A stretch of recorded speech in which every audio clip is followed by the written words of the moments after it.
आजको भिडियोमा कक्षा 11 को कम्पल्सरी इङ्ग्लिस बुकमा रहेको सिभिल पिस कथाको समरीलाई नेपालीमा भन्न गइरहेको छु र यस कथाको अन्त्यमा केही क्वेशनहरू पनि डिस्कस गर्नेछु।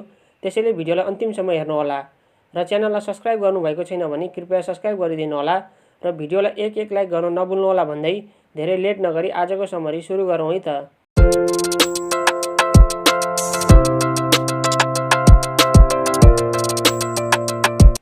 यस कथाको टाइटल रहेको छ सिभिल पिस अर्थात् नागरिक शान्ति। यस कथा चिनाओ अचेबेद्वारा लेखिएको हो। लेखकको बारेमा छोटकरीमा भन्नुपर्दा उहाँको राष्ट्रियता नाइजेरियन रहेको छ।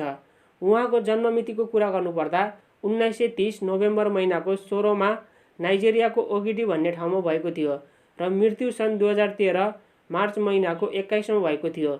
उहाँ एक कवि, उपन्यासकार, प्रोफेसर र आलोचक हुनुहुन्थ्यो। यो कथामा सन् 1967 देखि 1970 सम्म नाइजेरियाको नागरिक बीच भएको युद्ध र त्यसको असरलाई यस कथामा चिनाओ अचेबेद्वारा प्रस्तुत गरिएको छ। यस कथामा जोनाथन आइग्बु भन्ने एउटा पात्र हुन्छ। उसले आफ्नो जीवन र परिवारको भविष्यको बारेमा यस कथामा प्रस्तुत गरिएको छ। यो कथाले के सन्देश दिन खोजेको छ भने हामी आशावादी हुनुपर्छ भनेको छ र भगवानमाथि विश्वास राख्नुपर्छ र त्यस्तै गरेर हामी मेहनती हुनुपर्छ, आफ्नो परिवारको ख्याल राख्नुपर्छ भनेर यस कथाबाट बुझ्न सक्छौँ। र यो नाइजेरियाको यथार्थ कथा रहेको छ। यो कथामा नाइजेरियामा भएको युद्धको नागरिक बीचको माथि परेको असरको बारेमा कुरा गरिएको छ। यस कथाले नाइजेरियनको युद्धपछि पूर्वी नाइजेरियामा आएको नागरिक शान्तिको माहौलको बारेमा प्रस्तुत गरेको छ। नाइजेरियाको युद्ध सन् 1967 बाट सुरु भएर सन् 1970 सम्म चलेको थियो। नाइजेरियाको युद्ध 3 वर्षसम्म चलेको थियो र त्यो युद्धको बेला 10औं लाख मान्छेहरू मरेका थिए, किनभने त्यो युद्धले गर्दा त्यहाँ अनिकाल भएको थियो र मृत्यु हुने मध्ये बालबालिकाको सङ्ख्या धेरै थियो। यो कथा नाइजेरियनको परिवारको बारेमा लेखिएको छ जो इनुगु भन्ने ठाउँमा बस्थे। इनुगु नाइजेरियाको पूर्वी भागमा पर्ने गर्थ्यो र त्यस परिवारले नाइजेरियामा भएको युद्धको घटनाहरूको अनुभव गरेको थियो। यो कथाको मुख्य पात्र जोनाथन आइग्बु हो र ऊ आशावादी रहेको हुन्छ। यो कथाको मुख्य पात्र अर्थात् जोनाथन आइग्बु आफूलाई निकै भाग्यमानी भनेर सोच्ने गर्थ्यो।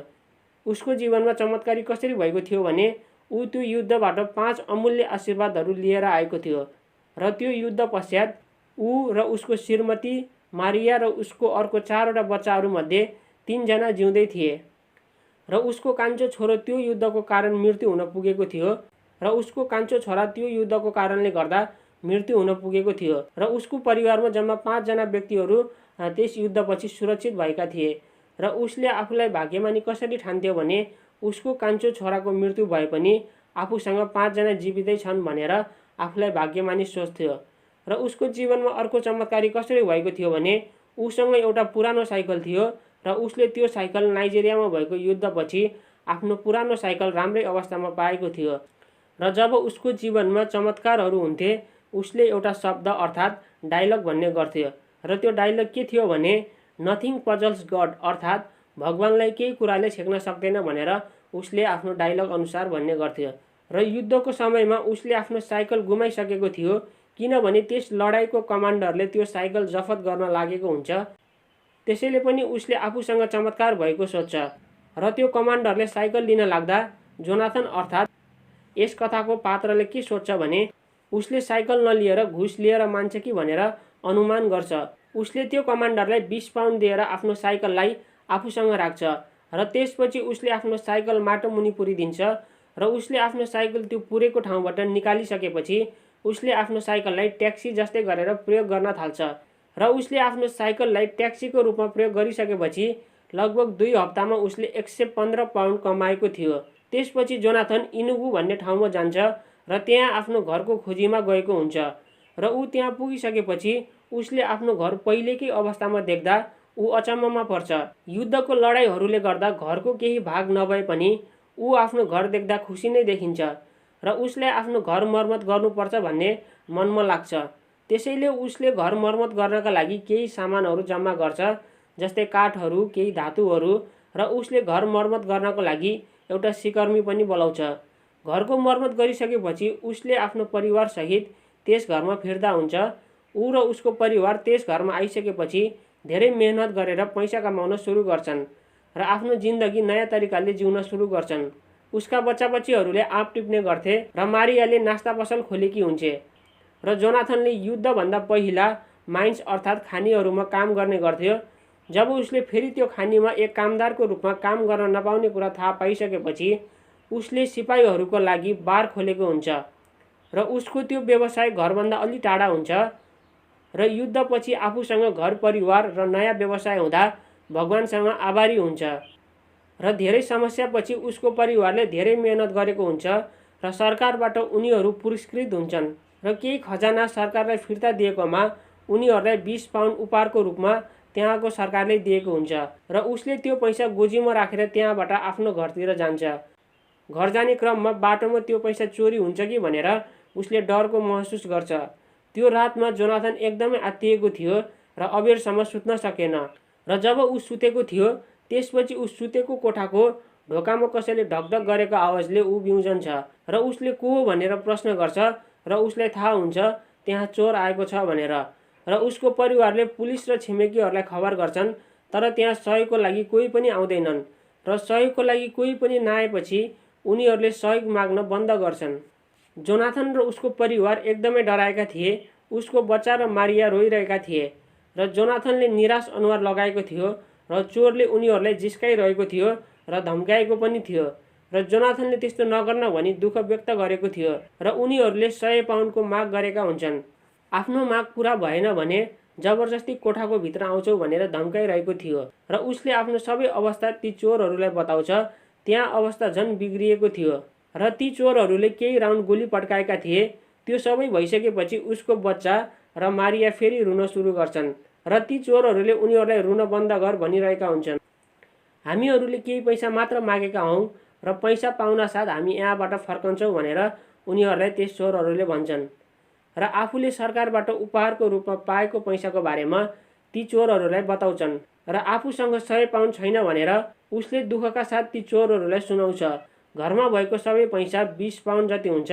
उसले त्यो पैसा त्यो चोरहरूलाई दिन्छ र उनीहरूले त्यो पैसा लान्छन् र ती चोरहरूमध्ये केहीले यति पैसाले हुँदैन भनेर उनीहरूसँग झगडा गरिरहेका हुन्छन् तर चोरको मुख्य व्यक्तिले अरू चोरहरूलाई त्यस्तो नगर्न भनी आग्रह गर्छ र आफूसँग भएको 20 पाउन्ड तिनीहरूलाई दिन्छ र पैसा पाइसकेपछि ती चोरहरू त्यहाँबाट जान्छन् र अर्को दिनको बिहान केही छिमेकीहरू उसको घरमा के भयो भनेर आउँछन् तर ऊ र उसको परिवार घरमा हुँदैनन्। उनीहरू आफ्नो काममा गएको हुन्छन् र उसले 20 पाउन्ड गएकोमा धेरै दुखी हुँदैन किनभने उसले त्यो पैसा सरकारबाट उपहारको रूपमा पाएको थियो र उसले के भन्छ भने पैसा सजिलै गए जस्तै युद्धबाट मैले धेरै कुरा गुमाएको छु भनेर उसले भन्छ। सो यो कथा यति नै रहेको छ। यस कथाबाट बुझ्नुपर्ने कुरा के छ भने यो कथामा नाइजेरियामा भएको नागरिक बीचको युद्ध र त्यसको असर मान्छेमा परेको कुराहरूलाई यस कथामा बताइएको छ र युद्धपछि जोनाथन र उसको परिवारले गरेको मेहनतलाई यस कथामा प्रस्तुत गरेको छ। जस्तो अवस्था आए पनि सही निर्णय र कडा मेहनत गरेर जिन्दगीलाई सफल बनाउनुपर्छ भनेर यस कथाबाट सन्देश दिन खोजेको छ। सो कथाको समरी यति नै थियो। अब यस कथाबाट सोधिने केही प्रश्नहरूको बारेमा डिस्कस गरौँ है त। नम्बर 1 मा रहेको छ why did Jonathan think of himself as extraordinarily lucky? Jonathan thought of himself as extraordinarily lucky because he survived the civil war with his wife and children. र नम्बर 2 मा रहेको छ what are the 5 blessing for which Jonathan is grateful? The 5 blessing for which Jonathan is grateful are his head, his wife Maria's head and the heads of 3 out of their 4 children. र number 3 मा रहेको छ why did Jonathan mistrust the officer who wanted to take his bicycle? What does this tell you about the situation in Nigeria? Jonathan mistrusted the officer who wanted to take his bicycle because of his certain lack of grip and firmness in his manner. He saved his bicycle giving 2 pounds to the officer. It reveals corruption and dishonesty prevailed in the Nigerian society as effect of the civil war. र number 4 मा रहेको छ what does Jonathan mean by his expression nothing puzzles God? What does this expression reveal about his character? Explains by citing details from the story. Jonathan expression nothing puzzles God indicates his deep religious faith in God and pessimistic nature. Jonathan repeatedly utters the expression for positive outcomes like the survival of his home and family as blessing or miracles and in bad situations like coal mine closing and robbery, he is willing to accept that he cannot control the force of fate and instead focuses on the future. He successfully manages the chaos of the war and its aftermath by accepting both good and bad events as the will of God. By attributing events to God, he accepts his disability to change things that have already come to pass. This makes him focus his determination on working for the future instead of indulging in self-pity. र number 5 मा रहेको छ, how does Jonathan change as he experiences the conflicts in his life? Explain. Jonathan makes himself free from agonizing about the experiences of the Civil War and its after effects. He exhibits a happy tone even in the face of hard times. He becomes more willing to get rid of material and monetary things to preserve what he cares for most, his family life. The willingness allows him to use his energy constructively in the present instead of having negative emotion for the past. His optimism remains unshakable throughout the story. So यो कथाको summary र केही क्वेसनहरूको बारेमा discuss गऱ्यौँ। यदि तपाईहरुलाई अन्य भिडियोको समरीहरू नेपालीमा चाहिएको छ भने तपाईहरुले यस च्यानलको प्लेलिस्टमा गएर तपाईहरुले भिडियो हेर्न सक्नुहुनेछ भन्दै आजलाई भिडियो यति नै। भिडियो कस्तो लाग्यो? यदि मन पर्यो भिडियोलाई लाइक र च्यानललाई सब्स्क्राइब गर्न नभुल्नु होला। आजलाई भिडियो यति नै। हस्त, धन्यवाद।